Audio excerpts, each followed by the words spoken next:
Biotechnology का next topic जो कि है बहुत ही इम्पॉर्टेंट यूनिट 1 से, दैट इज़ बायोसेंसर। सबसे पहले तो व्हाट इज़ बायोसेंसर, अगर मैं एक बेसिक डेफिनेशन आपको बताऊं तो बायोसेंसर जो है ये एक एनालिटिकल डिवाइस, बेसिक कंपोनेंट मतलब जो आपका बायोसेंसर है उसके कुछ 3 कंपोनेंट्स होते हैं। Hello everyone, welcome back to the pharmacy India plus. आज की क्लास में हम लोग करने वाले हैं बायोटेक्नोलॉजी का नेक्स्ट टॉपिक जो कि है बहुत ही इम्पॉर्टेंट यूनिट 1 से, दैट इज़ बायोसेंसर्स। तो चलिए अपनी क्लास को स्टार्ट करते हैं। सबसे पहले तो आज हम देखने वाले हैं कि क्लास को स्टार्ट करने से पहले एक छोटी सी इन्फॉर्मेशन आपके साथ शेयर करना चाहूँगी बच्चों। डेली अपडेट्स के लिए आप लोग फार्मेसी इंडिया के साथ जुड़ सकते हैं। व्हाट्सएप एंड टेलीग्राम पे जुड़ने के लिए वीडियो के नीचे दिए गए आइकन्स पे आप डायरेक्टली क्लिक कर सकते हैं, या फिर यहाँ पे दिए गए आइकन्स जो हैं यहाँ पे क्लिक करके भी आप ज्वाइन कर सकते हैं। यहाँ पे आपको डेली बेसिस पे आपकी क्लास के notes, PDF notes, lectures, crash courses, test series, DPPs जैसी इम्पॉर्टेंट चीज़ें आपके मोबाइल फ़ोन पे आपको मिलती रहेंगी। ऑल्सो आप फार्मेसी इंडिया का मोबाइल ऐप भी डाउनलोड कर सकते हैं गूगल प्ले स्टोर पे। यहाँ पे आपको हर तरह की information regarding to your course, your classes, test series और आपका जो भी नया एग्ज़ाम आ रहा है उससे रिलेटेड कोई भी इंफॉर्मेशन है, आपकी क्लासेस, सब कुछ आपके मोबाइल फ़ोन पे आपको मिलता रहेगा। तो लेट्स स्टार्ट बच्चों। आज की क्लास में हम लोग जो टॉपिक्स करने वाले हैं वो कुछ गिवन आपके सामने है, देख सकते हैं आप। सबसे पहले हम डेफिनेशन करेंगे बायोसेंसर्स एक्चुअल में क्या होते हैं, then basic components of biosensors, biosensors के अंदर जो भी चीज़ें रहती हैं वो क्या क्या है, बायोरिसेप्टर्स की कितने टाइप्स हैं, बायोरिसेप्टर्स के टाइप्स में हम लोग बेसिक एक टाइप का डिस्क्रिप्शन देखेंगे। ऑल्सो ट्रांसड्यूसर्स के जो टाइप्स हैं उनके बारे में समझेंगे, क्लासिफिकेशन बायोसेंसर्स की, वर्किंग प्रिंसिपल किस तरह से बायोसेंसर्स जो हैं वो काम करते हैं, ऑल्सो एप्लीकेशंस ऑफ बायोसेंसर्स, क्या एप्लीकेशंस आज के टाइम पे है बायोसेंसर्स का, क्या एप्लीकेशन है जो हम लोग यूज़ कर रहे हैं, एडवांटेजेस ऑफ बायोसेंसर्स और लिमिटेशंस। आज की क्लास के कुछ ये टॉपिक्स हैं जो कि आपके सिलेबस से बहुत ज़्यादा इम्पॉर्टेंट हैं और आज हम लोग ये डिस्कस करने वाले हैं। तो लेट्स स्टार्ट। सबसे पहले तो व्हाट इज़ बायोसेंसर, अगर मैं एक बेसिक डेफिनेशन आपको बताऊं तो बायोसेंसर जो है ये एक एनालिटिकल डिवाइस है। एनालिटिकल डिवाइस क्या होती है, जो यूज़ की जाती है फॉर एनालिसिस, किसी भी चीज़ को एनालाइज करने के लिए, और use to detect biological analyte, किसी भी बायोलॉजिकल एनालाइट को डिटेक्ट करने के लिए यूज़ करते हैं। बायोलॉजिकल एनालाइट मतलब कोई भी बायोलॉजिकल कंपोनेंट, कोई भी बायोलॉजिकल कंपोनेंट को हम यूज़ करेंगे, उसको यहाँ पे एनालाइज करेंगे। जैसे ग्लूकोज, यूरिया, पैथोजेंस, ये कोई भी बायोलॉजिकल कंपोनेंट है जिसे हम इस डिवाइस के थ्रू डिटेक्ट कर पाएंगे, देख पाएंगे।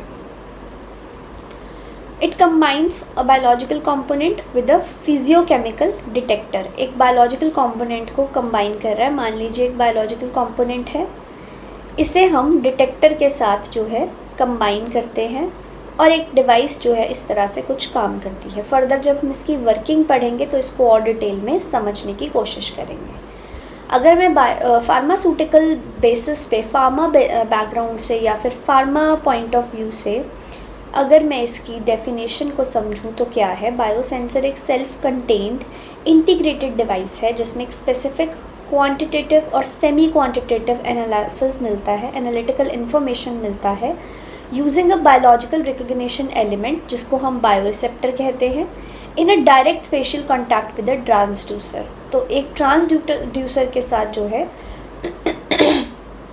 डायरेक्ट या आपका कुछ कांटेक्ट जो है वो रहता है बायोरिसेप्टर का ट्रांसड्यूसर के साथ, और उसके थ्रू हम लोग डिटेक्ट कर पाते हैं कि ये बायोसेंसर्स जो हैं वो क्या है, right. Now basic component of a biosensor, basic component मतलब जो आपका बायोसेंसर है उसके कुछ 3 कंपोनेंट्स होते हैं। पहला रहता है बायोरिसेप्टर जो डिटेक्ट करता है एनालाइट को, जैसे एंजाइम को, एंटीबॉडी को, न्यूक्लिक एसिड को। फिर रहता है ट्रांसड्यूसर, ये कन्वर्ट करता है बायोलॉजिकल रिस्पॉन्स को इलेक्ट्रिकल सिग्नल में। एंड थर्ड रहता है सिग्नल प्रोसेसर, ये एम्पलीफाई करता है और डिस्प्ले करता है सिग्नल को। लुक एट दिस, आप इस डायग्राम में देख सकते हैं, बहुत अच्छी तरह एक्सप्लेन किया गया है। सबसे पहले एक बायोरिसेप्टर है, बायोरिसेप्टर ने डिटेक्ट किया किसी भी एक एंजाइम को, एंटीबॉडी को या न्यूक्लिक एसिड को। ये एंजाइम, एंटीबॉडी और न्यूक्लिक एसिड कुछ भी हो सकता है। ये बायोरिसेप्टर ने इसको डिटेक्ट किया, डिटेक्ट करने के बाद इसको क्या किया, मॉडिफाई करके, ट्रांसड्यूस करके इसको इलेक्ट्रिकल सिग्नल में कन्वर्ट कर दिया। इलेक्ट्रिकल सिग्नल में जैसे ही ये कन्वर्ट हो गया, इसका सिग्नल जो है वो प्रोसेसर को गया और एम्पलीफाई हुआ एक डिस्प्ले में एम्पलीफिकेशन हमें दिखाई दी। इस तरह से आपका जो बायो सेंसर है वो बेसिकली काम करता है और इसमें 3 तरह की जो चीज़ें हैं वो रहती हैं। नाउ बच्चों, टाइप्स ऑफ बायोरिसेप्टर्स। अब बायोरिसेप्टर्स हमने क्या किए, बायोरिसेप्टर्स जो थे वो कोई भी एनालाइट था, जो कि एक एंजाइम हो सकता है, एंटीबॉडी हो सकता है, न्यूक्लिक एसिड हो सकता है, माइक्रोब हो सकता है, सेल टिश्यू, कुछ भी हो सकता है। तो आपका बायोरिसेप्टर कितने टाइप्स का रहता है? सबसे पहला जो है वो है एंजाइम्स। एंजाइम्स अगर हैं आपके बायोरिसेप्टर में, अगर एंजाइम्स हैं तो एंजाइम्स जो हैं उसका एग्जाम्पल रहेगा ग्लूकोज ऑक्सीडेज, और फंक्शन क्या है, ये कैटालाइज करता है रिएक्शन को। सेकेंड है एंटीबॉडीज़। एंटीबॉडीज़ जो हैं ये एंटी HCG हैं, ये इम्यूनो एसे का फंक्शन करते हैं, इम्यूनो बॉडी में जो है इम्यून सिस्टम प्रोवाइड करते हैं। न्यूक्लिक एसिड, ये DNA के प्रोब्स होंगे और यहाँ पे ये डिटेक्ट करेंगे कॉम्प्लीमेंट्री सीक्वेंसेस को। माइक्रो ऑर्गेनिजम्स में हम एग्जांपल ले सकते हैं इकोलाई का, यहाँ पे हम डिटेक्शन करते हैं टॉक्सिसिटी की। सेल्स एंड टिश्यूज़ की अगर बात करें तो यहाँ पे न्यूरॉन्स हैं और ये रिस्पॉन्स करेंगे स्टिमुलस को। सो यहाँ पे टाइप ऑफ बायोरिसेप्टर है, उसके एग्जांपल्स हैं और कुछ फंक्शंस आपको गिवन है। Next is types of transducers. Transducers क्या है, जो आपका बायो एनालाइट को कन्वर्ट करता है into electrical impulse. Electrical impulse में जो एनालाइट को कन्वर्ट कर रहा है वो है आपका ट्रांसड्यूसर। ट्रांसफ़र कर रहा है, ट्रांसड्यूस कर रहा है, चेंज कर रहा है। सो यहाँ पे जो पहला है दैट इज़ इलेक्ट्रोकेमिकल ट्रांसड्यूसर। ये करंट को मेजर करता है, पोटेंशियल कंडक्टेंस को भी मेजर करता है। इसमें ग्लूकोज का बायोसेंसर जो है वो आ जाता है एग्जाम्पल में। नेक्स्ट आपके पास आ जाता है ऑप्टिकल। ये एब्जॉर्बेंस, फ्लोरेसेंस, SPR, इन सभी चीज़ों को ये वर्क करता है, इन सभी चीज़ों पे। DNA के बायोसेंसर्स जो है इसका एग्जाम्पल है। एब्जॉर्बेंस आपकी लाइट की हो सकती है, फ्लोरेसेंस जो है वो आपकी फ्लोरीमेट्री हो सकती है, जैसे कोई भी ल्यूमिनिसेंस किसी भी तरह का अगर हम देखें तो वो सब फ्लोरेसेंस में आ जाता है। पीजियो इलेक्ट्रिक में मास चेंज, फ्रीक्वेंसी चेंज, मतलब मास अगर चेंज होगा उससे फ्रीक्वेंसी चेंज होगी। ये एक पीजियो इलेक्ट्रिक ट्रांसड्यूसर का एग्जाम्पल है। वर्किंग जो है उसकी इस तरह से रहती है। एग्जाम्पल इसमें आ जाता है पैथोजन का डिटेक्शन, यानी कि जब पैथोजन का मास बढ़ जाएगा या चेंज हो जाएगा उस टाइम पे फ्रीक्वेंसी जो है इसकी चेंज हो जाएगी। दिस काइंड ऑफ जो चेंज है दैट इज़ पैथोजन डिटेक्शन, और ये piezo electric type of transducer जो है वो दिखाते हैं। थर्मल में आ जाता है heat change during the reaction. कोई भी हीट चेंज अगर हमें रिएक्शन के इन बिटवीन दिखाई दे रही है तो वो थर्मल काइंड ऑफ ट्रांसड्यूसर है। और यहाँ पे एंजाइम्स के बायोसेंसर्स जो हैं वो इस तरह से वर्क करते हैं, इस प्रिंसिपल पे वर्क करते हैं। Now classification of biosensors. जो क्लासिफिकेशन है बायोसेंसर्स की वो क्या है? पहली है बेस्ड ऑन बायोरिसेप्टर। एंजाइमेटिक हो सकते हैं, इम्यूनोसेंसर हो सकते हैं और DNA सेंसर हो सकते हैं। मतलब this completely depends on the bioreceptor, किस तरह का बायोरिसेप्टर हम लोग यूज़ कर रहे हैं। नेक्स्ट आ जाता है बेस्ड ऑन ट्रांसड्यूसर। ट्रांसड्यूसर जो है उसके बेसिस पे अगर हम देखें तो यहाँ पे आपके पास कुछ हैं जो कि है इलेक्ट्रोकेमिकल, ऑप्टिकल, थर्मल और पीजो इलेक्ट्रिक। और अगर हम जनरेशन बेस देखें तो first generation, second generation, third generation. This is just like आप लोगों के जैसे कंप्यूटर्स जो आते थे फर्स्ट जनरेशन, सेकेंड, थर्ड, जैसे जैसे मॉडिफिकेशन होती गई और अच्छा रिज़ल्ट आता गया और ज़्यादा you can say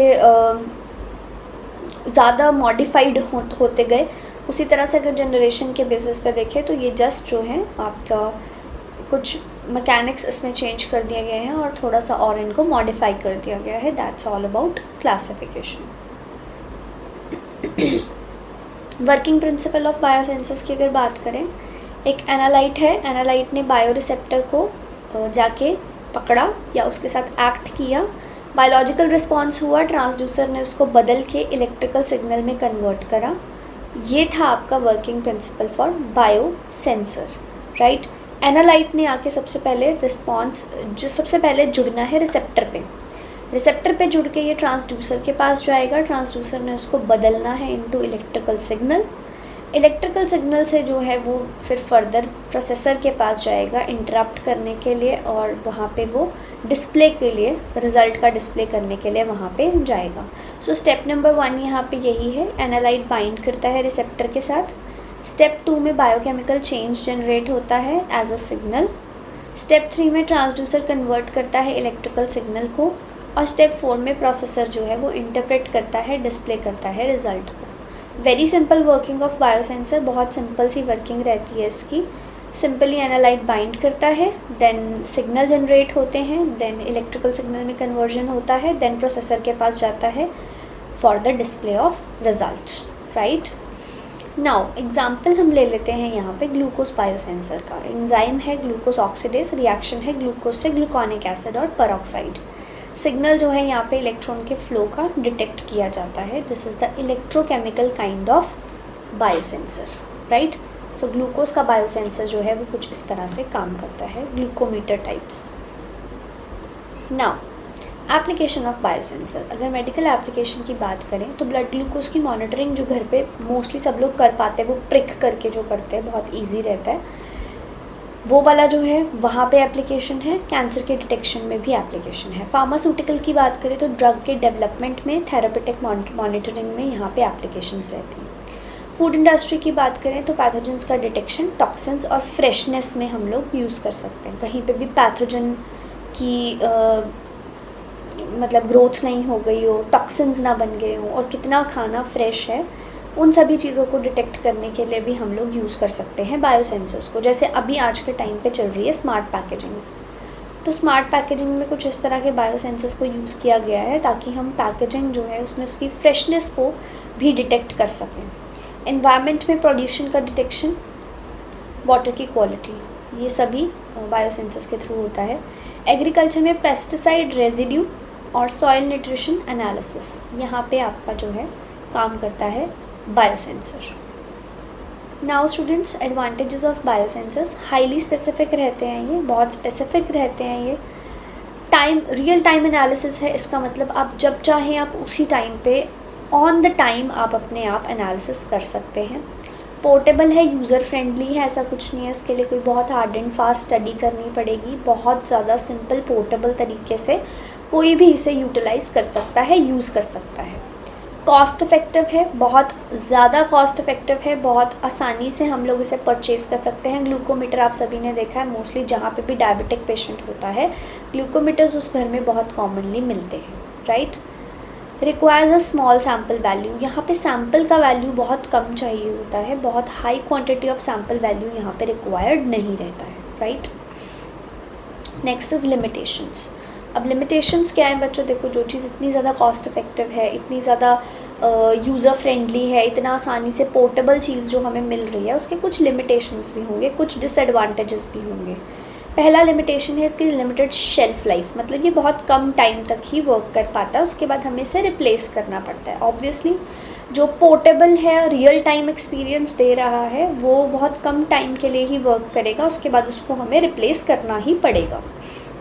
next one is sensitive to environmental conditions, मतलब इनको बहुत कंडीशंस इस तरह की प्रोवाइड करनी पड़ती हैं कि एक्सट्रीम या तो इसको हमें बहुत एक्सट्रीम हॉट एक्सट्रीम कोल्ड में नहीं रखना है, मॉडरेट टेम्परेचर्स देने, और डिपेंडिंग अपॉन आप जिस तरह का भी बायोसेंसर यूज़ कर रहे हो। बस एक चीज़ यह है यहाँ पे कि ये बहुत सेंसिटिव रहते हैं एनवायरनमेंट में, जल्दी ख़राब हो सकते हैं, तो इनको हमें बहुत ध्यान से एनवायरनमेंट में रखना पड़ता है क्योंकि बहुत सेंसिटिव रहते हैं।